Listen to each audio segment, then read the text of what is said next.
Good morning. My name is Beth Pages, and I'm going to be talking about the role that emerging countries play in globalization. So, welcome to this Tech Talk series. Globalization requires global governance to update itself due to the increasing role of emerging countries. But what is globalization really? Well, according to Noam Chomsky, if you reduce it to the basics, globalization is international integration.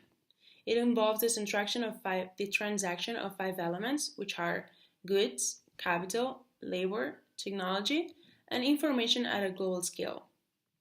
According to Adam Smith, the core of free trade is free circulation of labor. However, the movement across borders has declined, whereas the movement of capital has grown very, very fast.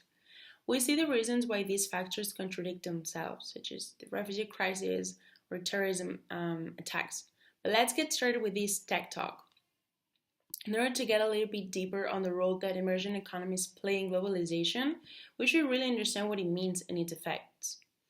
The main transformations generated by globalization are increasing interdependence in cultural, economic, and political elements, financialization of capitalism, neoliberalism as a mainstream approach, meaning deregulation and privatization, consolidation of a global and integrated capitalist market, and an international division of labor, losers and winners due to inequality, which is reflected by an increasing Gini coefficient among both developed, underdeveloped, and actually emerging economies as well. It also questions the North-South economy, globalization, and nation-state crisis, and that's pretty much it. And do emerging economies have something to do with it? Well, yes, they do. They have a lot to do with it. Contemporary problems have a transboundary and global dimensions. Security, global health, migrations, climate change, terrorism, growing urbanization. Such problems are also happening at the same time. Collective problems should seek for collective solution, not only West-influenced solution. So what's the role of emerging countries in globalization? Its impact hasn't been small, as Professor Wang Wen, Executive Dean of the Changjiang Institute of Financial Studies, stated. He said that the engine of globalization has shifted from developed to emerging economies. Obviously, the data backs up his statement, but some people might say that his statement is biased as he comes from China. This TED Talk will kind of prove you that he was and is right. Let's first talk about BRICS, whom are considered to be potential regional players as they can contribute to maintaining the region's security and face economic challenges.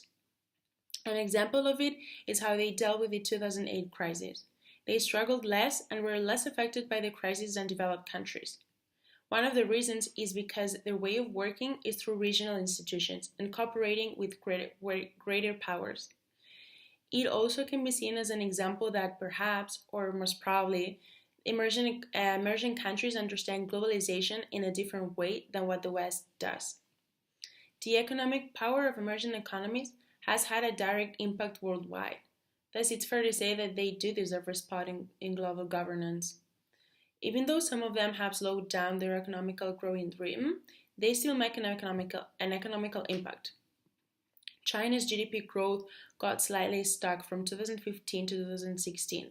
However, from 2012 until 2016, it increased in approximately 72%. That is massive growth. Such statistics make it clear that emerging countries have played and still play nowadays a role in globalization. Just last year, 4 emerging countries were in the top 10 countries with the highest worldwide GDP, according to the World Bank Data Bank. Such countries were China, Japan, India, and Brazil. And as a matter of fact, China was top 2, following the US as top 1. BRICS have also influenced underdeveloped countries. They have been engaged in influencing Africa, Latin America, Middle East, and Central Asia. We only need to take a look at the massive investment that China is doing in Africa. Furthermore, emerging powers are trying to gain influence in global governments through peacekeeping operations, through firstly understanding R2P, responsibility to protect, the reform of the UNSC because of its institutional inertia, defined as such by David Held and Kevin Young, the G20, and financial institutions. And what do developed countries feel about it. How do they feel about it? Well, let me tell you, they have a contradictory behavior concerning globalization. Sometimes they're against it, and sometimes they support it. And I feel like it's fair to say the only time they reject it is whenever it represents a threat to their national interest or to their economy. Some examples of anti globalization policies can be trade protectionism to slow trade growth and tighten immigration policies. Some real life examples are how Europe has responded to the refugee crisis, or rather, how Europe has not responded to such crisis. Another example is the US with Mr. Trump's wall or the Muslim ban. Some of their doubts and opposition to globalization are global economic difficulties and risks, security issues, and social problems such as widening income disparities and unemployment. It's what I was talking about before, how the gap between the rich and the poor is getting wider. Western countries pursue self protection as their competitiveness diminishes in today's world, and the underlying reason could be threefold. As mentioned before, there is an overlapping effect of international contradictions and the negative influence of globalization. They see globalization as a win lose situation. Relative gains for one party will inevitably produce winners and losers. Secondly, labor distribution and production outsourcing in the global industrial chain, together with technological progress, has led to the relocation of the manufacturing industry. Such effect has definitely affected governments in developing countries concerning popular opinion, because as I said, it had a direct impact in the population, especially in the middle and lower class. They've lost their jobs, and in some other cases, their salary has been negatively affected. Applying it to past American presidential elections, one of Trump's promises to make America great again was to bring back jobs that had been outsourced to Mexico, Guatemala, Peru, or other emerging economies. A case that was mentioned and that it appeared in the media is that the fact that the US Army uniforms were being produced in Mexico, leaving a lot of factories without almost any demand to make the business work in the US. Lastly, rising powers, including China, are making the West nervous.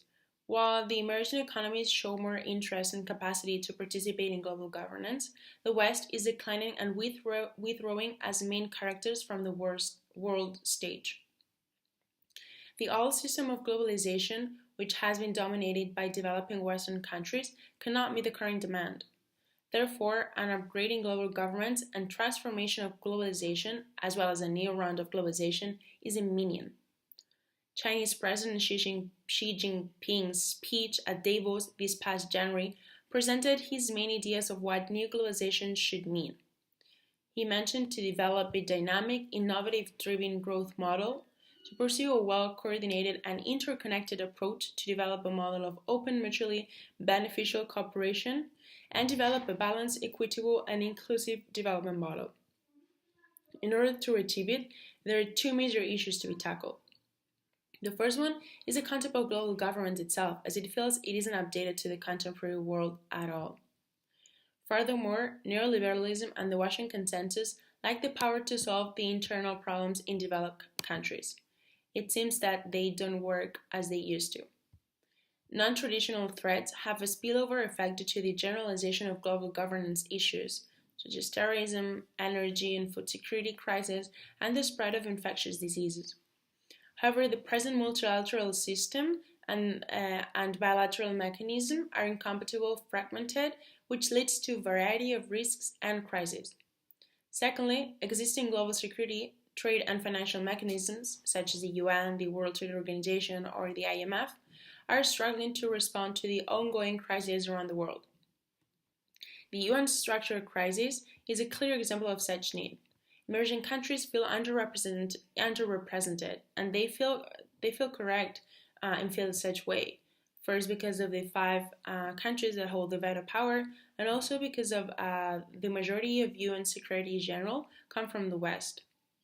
The need to reform the regional mechanism and reshape global government rules in accordance with the latest international structure is increasing.